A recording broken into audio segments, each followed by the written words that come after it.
कांग्रेस अध्यक्ष मल्लिकार्जुन खड़गे ने पीएम मोदी को चिट्ठी लिखी है। दरअसल रवनीत बिट्टू के एक बयान के खिलाफ यह चिट्ठी लिखी गई है। बीजेपी नेताओं पर कार्रवाई करने की मांग की गई है। खड़गे ने लिखा है, बेहद आपत्तिजनक बयानों का सिलसिला जारी है। राहुल गांधी के खिलाफ हिंसक भाषा का प्रयोग हुआ और यह भविष्य के लिए घातक है। भारतीय संस्कृति अहिंसा और प्रेम के प्रतीक है। नेताओं पर अनुशासन और मर्यादा का अंकुश लगाएं। हाल ही में एक रवनीत बिट्टू का बयान भी आया था राहुल गांधी को लेकर और वो काफी विवादित बयान था, जिसके बाद अब कांग्रेस अध्यक्ष मल्लिकार्जुन खड़गे ने पीएम मोदी को पत्र लिखा है और चिट्ठी लिखकर कहा कि राहुल को जो आतंकवादी कहा गया उस बयान पर कार्रवाई की जाए और अनुशासन और मर्यादा का पालन किया जाए। हालांकि मर्यादा का उल्लंघन अमूमन राजनीति में हर पक्ष के नेताओं की तरफ से होता रहा है।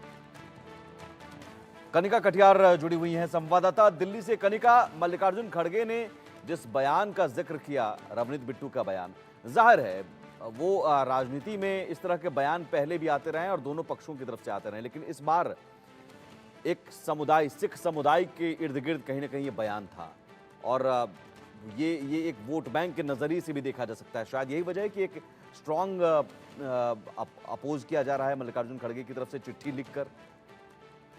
देखिए, बिल्कुल केंद्रीय मंत्री नवनीत सिंह बिट्टू ने जिस तरह से राहुल गांधी जो कि नेता प्रतिपक्ष हैं उनके खिलाफ एक बयान दिया और कहा कि राहुल गांधी आतंकवादी नंबर 1 है और उसके अलावा उन्होंने इस बात का भी जिक्र किया कि राहुल गांधी जो है कहीं ना कहीं देश विरोधी जो है हरकतें बार बार करते आए हैं और कहीं ना कहीं नेता प्रतिपक्ष के लिए इस तरह के शब्दों का चयन जो है वो केंद्रीय मंत्री की ओर से किया गया। तो मल्लिकार्जुन खड़गे जो कि पार्टी के राष्ट्रीय अध्यक्ष है, उन्होंने प्रधानमंत्री नरेंद्र मोदी को उनके जन्मदिन पर एक चिट्ठी लिखी जिसमें उन्होंने शुभकामनाएं भी दी और लेकिन प्रधानमंत्री से इस बात का अनुरोध भी किया कि जिस तरह के बयान उनके सरकार के मंत्री लगातार नेता प्रतिपक्ष के लिए दे रहे हैं उस पे कहीं ना कहीं प्रधानमंत्री को और खास तौर पे केंद्र सरकार को कार्रवाई करने की जरूरत है। और बिल्कुल देखिए, राहुल गांधी के खिलाफ जिस तरह के बयानों का बार बार जिक्र हुआ, चाहे वो नवनीत सिंह बिट्टू हो, चाहे वो महाराष्ट्र के एक विधायक हो जिन्होंने कहा था कि राहुल गांधी की जो जीप काट के लेके आएगा उसको 11 लाख रुपए का इनाम मिलेगा। तो इस तरह के बयान जो है अब कहीं ना कहीं सियासत का एक बड़ा मुद्दा बन चुके हैं और कांग्रेस पार्टी इस पूरे बयान को लेकर लगातार केंद्र सरकार पर और प्रधानमंत्री नरेंद्र मोदी पर हमलावर भी है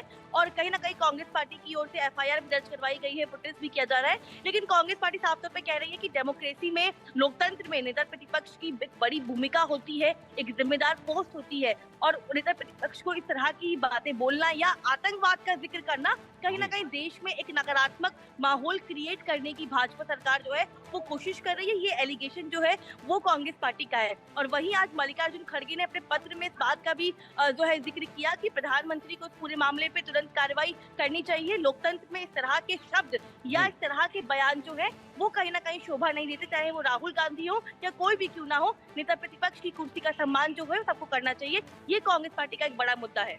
बहुत शुक्रिया कनिका इस जानकारी के लिए। हालांकि राजनीति में ये जरूर है कि शुचिता होनी चाहिए, मर्यादा होनी चाहिए, बोलते वक्त ये ध्यान रखना चाहिए एक दूसरे के सम्मान का, लेकिन क्या होता है ऐसा किसी भी पक्ष की तरफ से अभी तक नहीं हुआ।